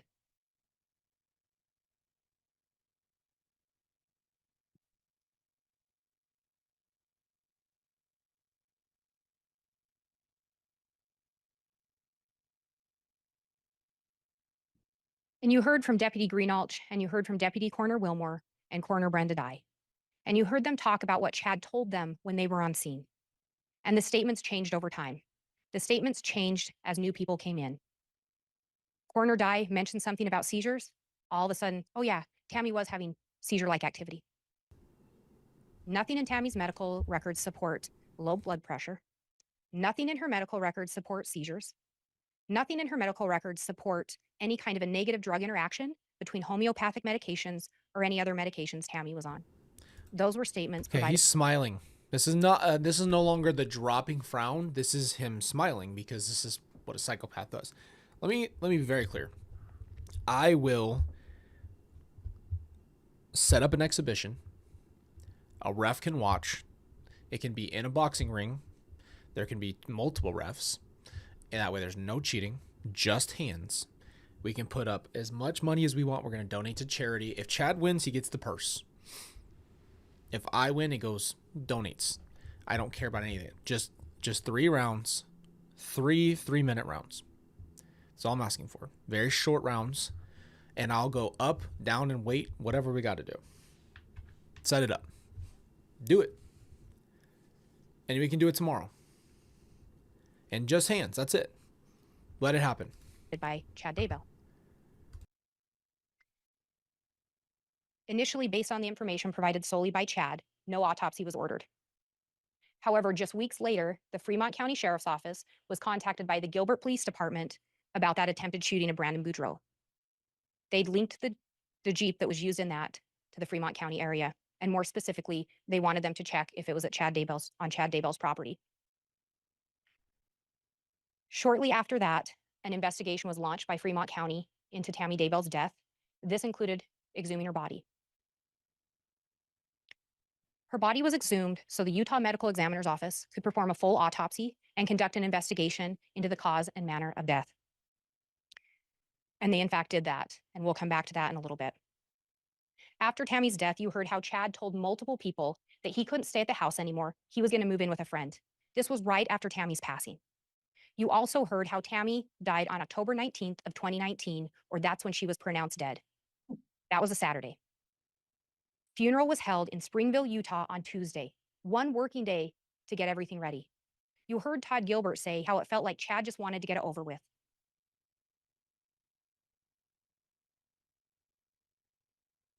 And you also heard from Samantha William that she had concerns because Chad indicated he didn't want his name on the headstone. Tammy was going to be buried alone in Springville, Utah. You also heard Patty later talk about she went to the funeral and Chad's talk was disturbing to her. It was disturbing to her because he talked about Tammy's depression and how she was hard to live with. Patty thought that was a little off-putting. Alice Gilbert also thought it was odd, but she thought it was odd that Chad spoke. In her experience, usually it's too difficult for a spouse to give a talk at the funeral. Steve Schultz, who was a mortician from Utah, indicated he thought the timing of the funeral and the fact that there was no autopsy and that Chad didn't want an autopsy was a red flag. So much so that he said, he asked Jason William, Chad's brother-in-law, do you think he killed Tammy?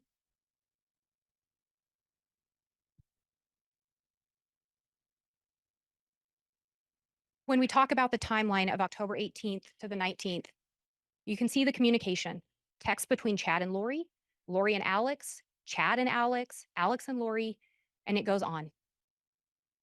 They're in constant communication that day between the 18th and the 19th over that time span.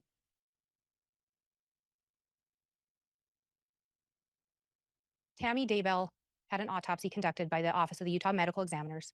They determined the manner of death to be homicide and the cause to be asphyxiation. Tammy had life insurance. And we talked about a couple different policies. One was Primerica. It was a policy that had been in existence since 2002. Both Chad and Tammy were insured, and they were both each other's beneficiaries. However, Tammy also had insurance through her employment, through the Ballard Insurance, or we also called it LifeMap. She had a base of $50,000, and on September 8th, just a little over a month before her passing, she raised her individual amount to the maximum of $80,000. So that policy was now a total of $130,000. Chad submitted claim forms to Primerica and to LifeMap. On both claim forms, he indicated the cause of death was that she died in her sleep. Chad then received and deposited $300,000 from Primerica on October 31st of 2019, and then deposited $130,000 from LifeMap on November 8th of 2019. Again, on both claimant statements, he put the cause of death was she died in her sleep, and maybe more telling on LifeMap, because Chad told people that Tammy was having medical issues. She was having trouble breathing. She was having shaking fits, dizzy spells. He provided information to try to explain her death. However, on the LifeMap claim form, under the question, when did the health of the deceased first become impaired, he wrote October 18th of 2019. There you go. When Tammy upped that LifeMap insurance, Chad signed off on it too. Chad knew she had increased that life insurance. Yep.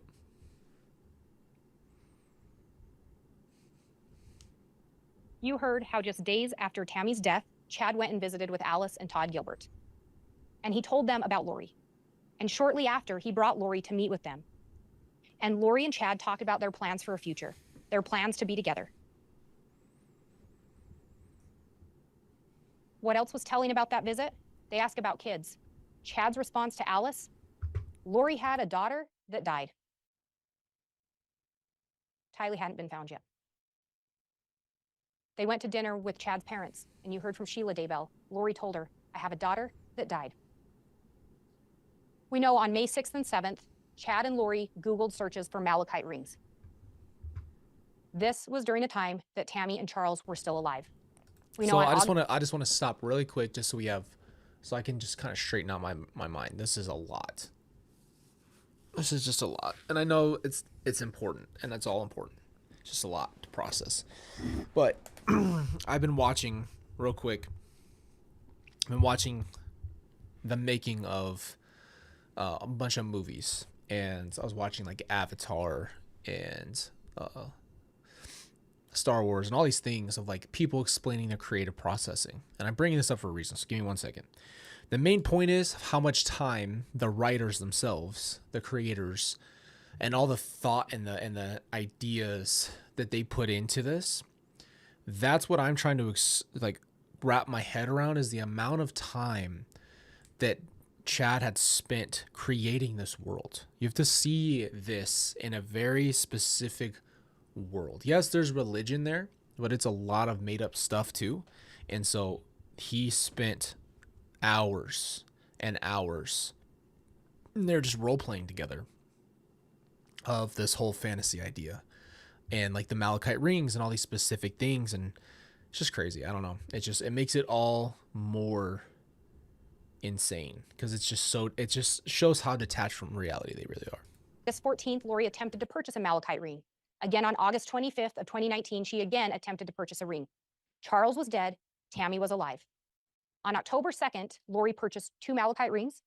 Then she also purchased 1 more. The other ring was a men's size 11 and a half.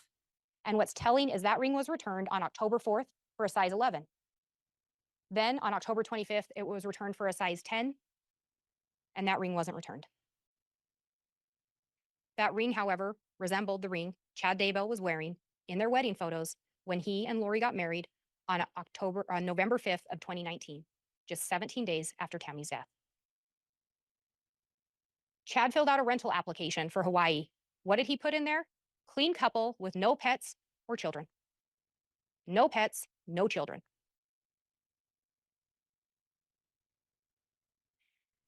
Chad and Lori had been messaging in July about a movie. Lori ended up telling him, looks like Hawaii a lot. Chad, hopefully we will be there someday soon together. Chad's response again, that is the plan. That is the plan. What is the plan? To be in Hawaii together, to be in Hawaii unencumbered by earthly obstacles, unencumbered by earthly relatives. Chad and Lori got married on the beach in Kauai on November 5th of 2019. Charles was dead. Tammy was dead. Tylee and JJ hadn't been found. No children, no earthly obstacles, married together on the beach. I can't fucking believe she did it. I just can't. I cannot believe any of this, but I can't believe that they flew to Hawaii after all of the killing and just got married and just have no thought. I just can, like, my gosh. Chad and Lori's bliss didn't last long because Kay Woodcock reported her grandson JJ is missing. And you heard from Detective Hermosillo how in November of 2019, he, along with some other officers, responded to 765 Pioneer Road. You heard how immediately upon arrival, untruths were told. Alex said JJ was with Kay. He said he didn't have a phone number for Lori. Chad said he barely knew Lori and didn't have her phone number. Lori said JJ was with Melanie Gibb and that Chad was her brother's friend. Chad and Lori were married. Hi, Lori. Sorry to bother you again. Yeah, we're having Melanie get hold of your friend down there, Melanie. Well, they were going to Frozen 2 today. Dumbass.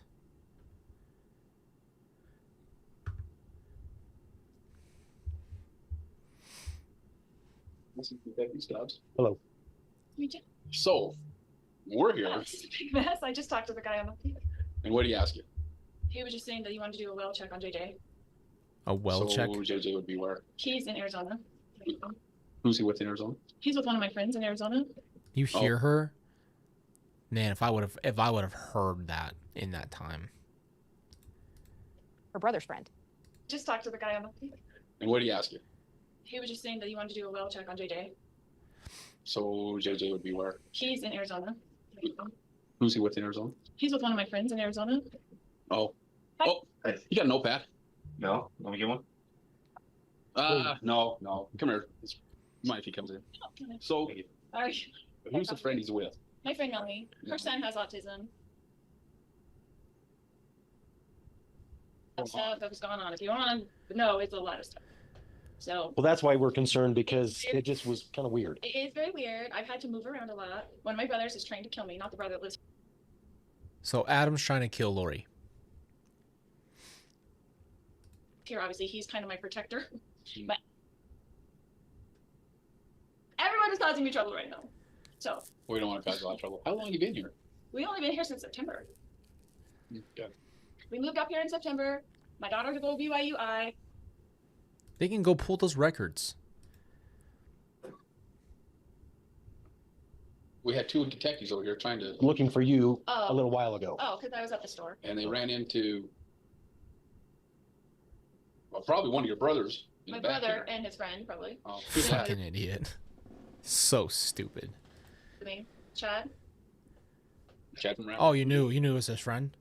You knew which friend he had? What's his last name? Yeah. Okay.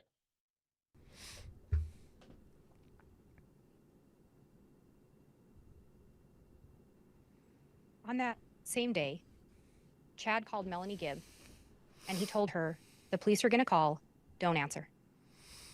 Melanie talked about how Chad sounded scared. She asked Chad, JJ's not with Kay? Chad's response, no. Chad knew JJ wasn't with Kay. Yeah, so did Melanie fucking Gibb. Come on now. Later, Lori did reach out to Melanie, and she asked Melanie Damn. to lie to the police and say JJ was with her, that she'd taken him to the movie Frozen. She even went so far as to ask Melanie to snap a photo of some kids to try to pass it off as JJ. You heard from Melanie Gibb. She trusted Chad. She trusted Lori. They had told her law enforcement was dark. She initially told police JJ had been with her. Pretty quickly after, she corrected her statement with law enforcement and told them she never had JJ. He'd never been with her. She didn't know where he was. On December 8th of 2019, Melanie Gibb decided to place a phone call to Chad and Lori. Okay, I did have a question that I asked Al at one point, your brother, if I wanted to know, like where he was, and he said I did not want to know, and that he could not be found. So what does that mean? I don't know why he would say that, but it's the same story. Like Yeah. I don't even want Al to know. I don't want anybody to know so that nobody has to be worried about it. I mean, nobody has to be Yeah. questioned about it, so he can be safe. Chad knew JJ wasn't with Kay. Alex said Melanie didn't want to know where he was. Is JJ safe? He is safe and happy. Okay, well, Remember how JJ was found? He was found discarded in Chad Daybell's backyard. Lori said he's safe and he's happy. Yep. Chad Daybell is standing there with Lori when she makes those statements. Yeah. No chime in from Chad. But Chad knew Kay didn't have him. Tell him. So is there kids that are not involved, or what are they talking about? So I'll have a clue if they show up at my house. If they show up, you can just give them the attorney's name and say, we're not talking to you without an attorney. Okay. Because it's my sister-in-law. It's just a bunch of people. So your brother, your sister-in-law, everybody turns on you, and Adam. Okay, so let's again in context. Lori thinks that Adam wants to kill her. So you run away and kill your children after killing your husband, and then marry a new guy, and then your protector gets left behind. Yeah, it's so stupid. Starting trouble for no reason. It's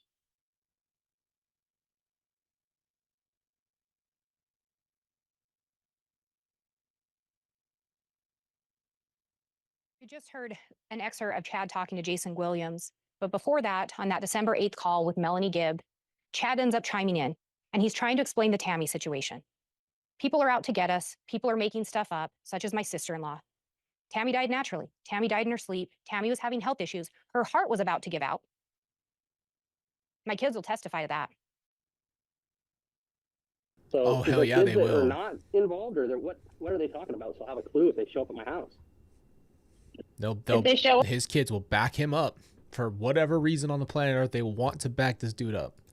You can just give them the attorney's name and say, we're not talking to you without an attorney. Okay. Because Well, it's my sister-in-law. It's just a bunch of people that are starting trouble for no reason. it's separate from the Tammy situation. Again, Chad trying to distance and explain the Tammy situation separate from the kids. But it wasn't separate. Chad determines if people are dark or possessed. Chad rates their death percentage, and we all know what Chad said. Dark people, possessed people, the body has to die. JJ, Tylee, Tammy, all labeled as dark by Chad Daybell. It's a simple situation, but we just can't tell you because then you'd have to be involved. Yeah, no, I get it. That's fine. So at that point, they're talking about bringing down like a host of like FBI people involved and stuff, and I'm like, I don't want, I don't need that. It's Christmas, so that's where I'm just going. All right, that's interesting. So okay. Well, if you don't know anything, He which is played great. this. I got to give Jason all the credit in the world. He played this very well. You don't know anything. No, I don't know anything, and so that's good news at that point in time. So okay. I don't know how they would have done that other than Heather. You heard from both Melanie Gibb and Jason William. They recorded these calls. They were both hoping to help locate JJ and Tylee. They still hadn't been located. You also heard some recorded calls that were recorded by Ian Pulowski. In those calls, you hear Chad and Lori repeatedly refer to law enforcement as dark. Some of them are even disciples of Cain. They're so dark. Ian has the most damning of things. Melanie Pulowski at one point asks what she's supposed to do about Detective Hermosillo because he's not going to stop. He's not going to stop until he finds those kids, and she wants advice from Chad. What does she do? Chad's response, get out of his way. He doesn't say, and Lori doesn't say, we'll produce the children, we'll come and help you. Chad actually tells her, well, they are going to continue to bug you because you're the only one they can locate right now. She's the only one they knew where she was.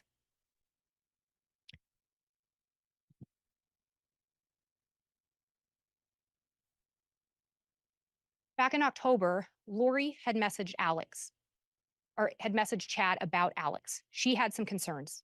She ends up telling Chad he would be the one they used to get us both. Who is they? Law enforcement. You heard Melanie Gibbs' statement in that recording. Alex said, I don't want to know where JJ is. You know who labels people dark. You know what has to happen to the body. And Alex believed Chad 100%.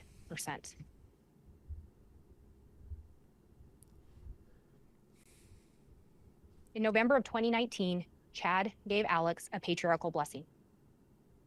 And you progressed and were selected by the Savior himself to be part of the fourth creation. Great warriors were needed in that creation. Powerful goddesses were needed to be protected, and you were selected to help protect. That doesn't even make any sense. There's no goddesses in the LDS church lore. Your sister, and you helped her in numerous probations as a defender. You have a special bond even from the premortal world. You connected there. And as she grew in power, you were right there beside her. Oh, Alex was Lori's protector. I am Chad Daybell. It is November 24th, 2019, a Sunday afternoon, 5:15 p.m. We are going to give Alex Lamar Cox a patriarchal blessing. Alexander Lamar. Alexander Lamar Cox. Here we go. On this special day, I lay my hands upon your head. And the pauses are the same. He's gonna. It's a rhythm of exactness with these blessings.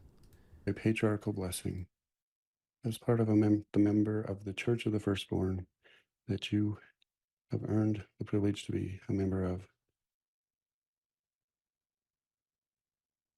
Alex is a member of the Church of the Firstborn. You heard testimony about Lori and Chad's mission. Their mission, part of it, to gather the 144,000. Chad was a self-appointed leader or gatherer and the leader of the Church of the Firstborn. You have already assisted us in ways that can never be repaid. But you will continue to do so as you move forward in this. Alex had already done things for them Yep. that could never be repaid. I think that means. I just want you to know that at this time the Savior is saying unto me, well done. Thy soul is cleansed. All is well. And now you'll begin into your terrestrial phase of this existence, that you'll be a powerful servant. I bless you with that knowledge that you will now move forward as a true warrior in ways that can be demonstrated through not only physical action, but through spiritual power that is coming to you and that will be bestowed upon you.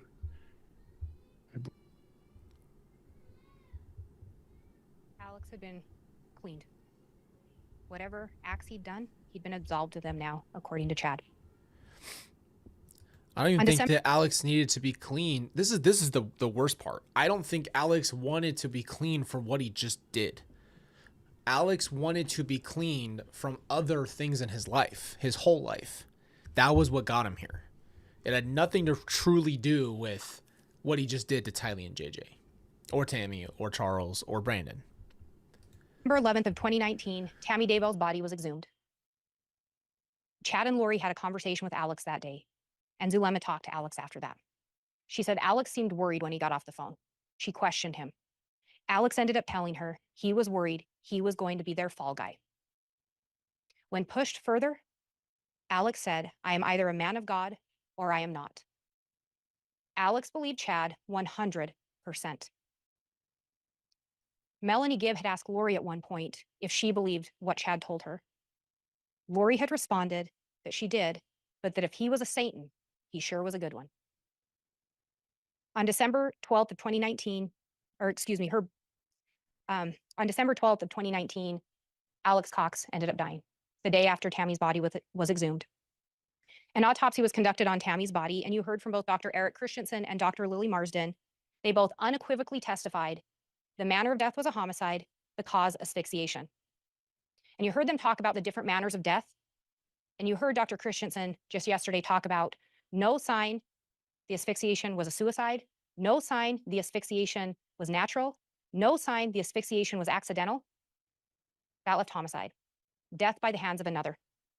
They talked about the bruises on Tammy. They talked about the fact those could be consistent with being restrained. They talked about the exhaustive toxicology tests that were done to try to ensure they had the correct cause of death. They talked about considering all the other natural possibilities, seizures, cardiac arrhythmia. And they talked about how they went through that process to reach their final conclusion. They talked about they followed their normal protocol. They gathered evidence, they gathered information, and you heard Dr. Christensen talk about that. Normally, you give a medical history. With his patients, they can't. They have to rely on collateral sources and collateral information.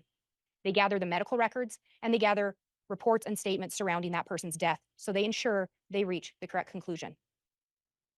Again, both of them were consistent in their findings, homicide by asphyxiation. You further heard from multiple of Tammy's coworkers and friends that she didn't have any known health issues.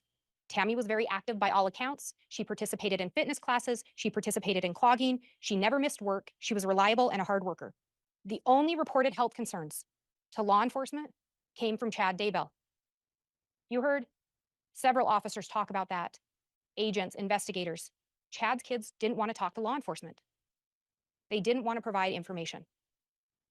The information came from Chad. Chad told people different things regarding Tammy's death. Heather Daybell, Jason William, the coroner. Tammy was sick, coughing, found her at 6 a.m. dead.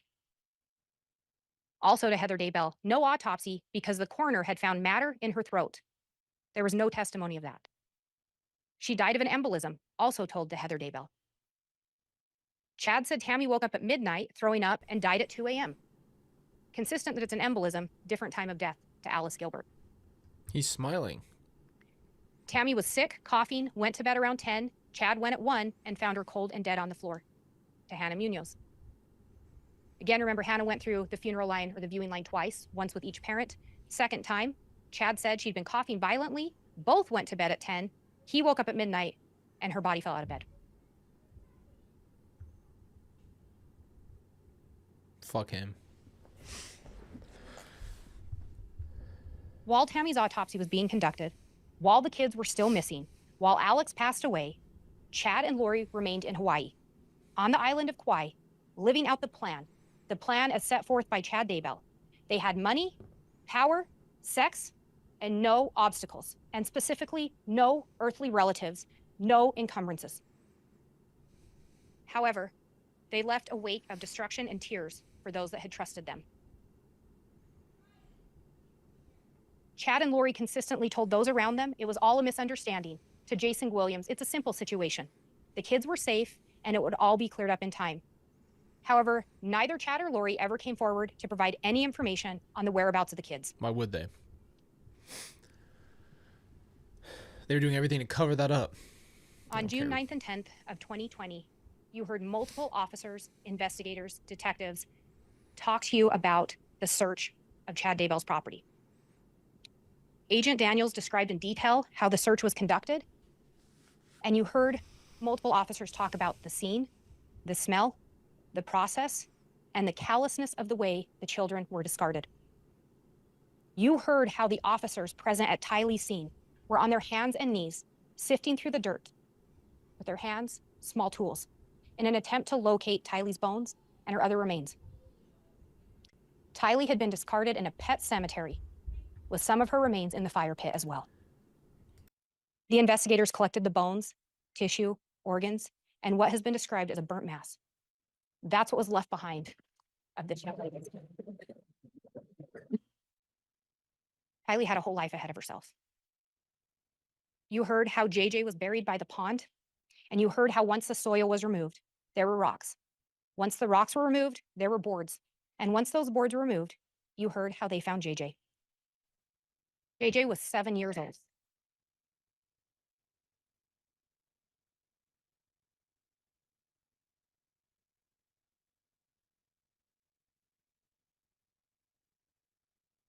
We'd heard multiple testimony, multiple talk of Lori asking Chad about a plan, of Lori asking Chad for confirmation of the plan.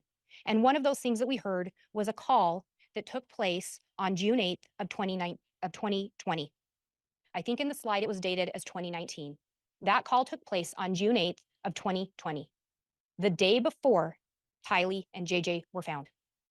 Lori wanted confirmation of the plan. The judge is going to give you jury instructions, and we talk clear back in jury selection about those jury instructions. But I just want to remind you, when we're talking about a conspiracy is an agreement between two or more persons to commit a crime. Only one of those persons has to commit one overt act. So one act in furtherance of the conspiracy. And you're going to be given jury instructions, and they'll have the overt acts listed out. And looking at the overt acts, endorse and espouse religious belief for the purpose of encouraging and or justifying murder. You heard testimony from multiple witnesses, Lieutenant Hermosillo, Melanie Gibb, Zulema Pastenis, Ian Pulowski, David Warwick, Alice and Todd Gilbert. There were Temple records, iCloud records, Verizon records. You heard from Detective Considus and forensic accountant Mike Douglas, as well as Mark Sari with the Social Security Administration, that Lori changed Tylee's money to go to her on August 16th of 2019. You heard that Lori, Thank you, Julie. Tylee, JJ, and Alex moved from Chandler to Rexburg. You heard about that through multiple investigators, multiple witnesses. You heard how Chad Daybell Googled south-southwest wind and visited a website. Detective Stubbs talked about that. Analyst Heidemann talked about that.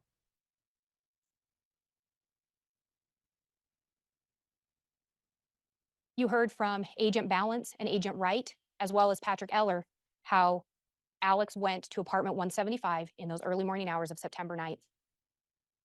You heard, again, from Detective Considus, forensic accountant Douglas, Mark Sari, and Agent Hart, that Lori did not report to the Social Security Administration. She continued to collect that money. There's evidence of that in the iCloud accounts and bank records. Similarly, same type of evidence to support, she continued to wrongfully collect those Social Security benefits. On or about September 23rd, Alex took possession of JJ. Lori tells Warwick and Gibb, JJ's with Alex, refuses to let David Warwick see him on the 23rd, and the night before, David and Melanie had seen him with Alex. We heard multiple clips from that November 26th interview with Lori Vallow, where she provided false information. JJ wasn't with Gibb. She was married to Chad. She didn't provide truthful information. September 23rd to February 1st, again, similar to Tylee in the Social Security, Lori failed to report that. You heard about that through those financial timelines that were presented and that testimony. September 9th, similarly, she continued to wrongfully collect that money. She didn't report it. She continued to collect it. Again, that Chad and Lori espoused religious beliefs in an attempt to justify their actions. You heard multiple witnesses talk about that.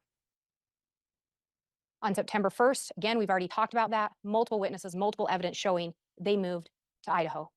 And again, remember, those text messages designating Tylee, JJ, and Tammy as dark happened before that move. Text messages with Chad and Lori regarding death percentages, we just discussed those today. You heard about them through Agent Hart, through those iCloud records. Chad Daybell obtained a burner phone. We heard about him obtaining multiple phones, multiple phone numbers. We talked about Alex Cox obtaining a burner phone on October 9th. Text messages between Chad, Lori, and Lori about Tammy being possessed. Again, we talked about those today. They came in through Investigator Edwards and Agent Hart. September 8th, Chad signed that application to increase Tammy's life insurance. His signature's on that policy. Emma Daybell talked to you about that. Alex Cox attempted to shoot Tammy on October 9th. Talked about that. You heard from multiple witnesses about the firearm, about what was reported. Deputy Cannon, Detective Kaikamanu, Investigator Edwards, Agent Wright, Agent Balance. Alex Cox conducted multiple internet searches. So we talked about that, the Homer J. Maximus account, the searches about how to shoot the AR in the cold, and different things regarding a Grendel 6.5, as well as shooting through a Dodge Dakota. Alex being at the gun ranges. We talked about that again today. Detective Kaikamanu, Investigator Edwards, Agent Wright. I'll talk to you about that. Alex traveling to Sportsman's Warehouse on October 9th. Agent Balance, Agent Wright, Investigator Edwards, Detective Kaikamanu all talked to you about that location data and the recovery of the items purchased, or the identification of the items purchased, I should say. Alex being at the church parking lot approximately 2.5 miles from the Daybell residence on October 18th, 2019. You heard about that information from Agent Balance, Agent Wright, Detective Kaikamanu, and Investigator Edwards.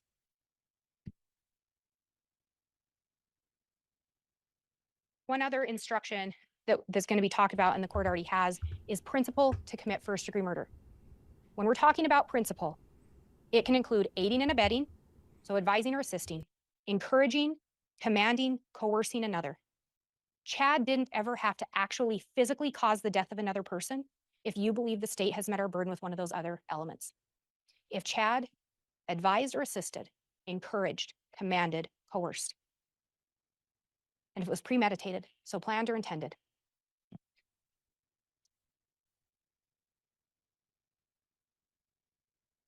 Tammy Daybell was a 49-year-old mother of 5, a new grandmother. Chad labeled her as dark or possessed. Her death percentage was low.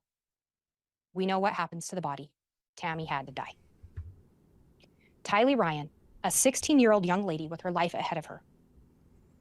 Labeled as dark or possessed by Chad Daybell, death percentage low. We know what has to happen. Tylee has to die. JJ Vallow, a 7-year-old little boy with most of his childhood and his whole life ahead of him. Labeled as dark or possessed by Chad Daybell, death percentage low. JJ has to die. All 3 victims gone too soon. She did an amazing job. I gotta give her credit. Oh my gosh. All right. Well, it's a lot to process. But I think it's good to, again, remind everybody when it comes to listening to cases and watching this stuff that it's real people and real, lives on the line here. And I think that one thing I hope is coming out of this too is exposing religious cults and breaking that down and breaking down people and signs and things like that. I just hope we're all learning. I really do. I hope this is something that can be prevented or seen or identified. So that's kind of where I'm at with it. Amazing job by Lindsay. She's a great speaker, commanding, professional. I mean, you couldn't ask for more. So you did an incredible job. And I think she made it as palatable as you can with this many layers. So anyway, I love you guys. Thank you for being here. We will be back on Monday where we will finish with prior and then get to the victim impact statements, which is going to be hard, but this is the end of the line in that way. If you would like for me personally to give you guys my map of everything that I have seen and know about this case, let me know in the chat, and we can talk more about doing that from my perspective. I've never really shared that stuff. I do love you guys. Thank you, mods. Thank you to all of our warriors, our chiefs, our mother freaking ones. You guys are the best. And to all of our Patreons, I know you guys are here probably as well. So thank you guys. And just know that, this was a hard one, but this is, I don't know, just almost over in a sense.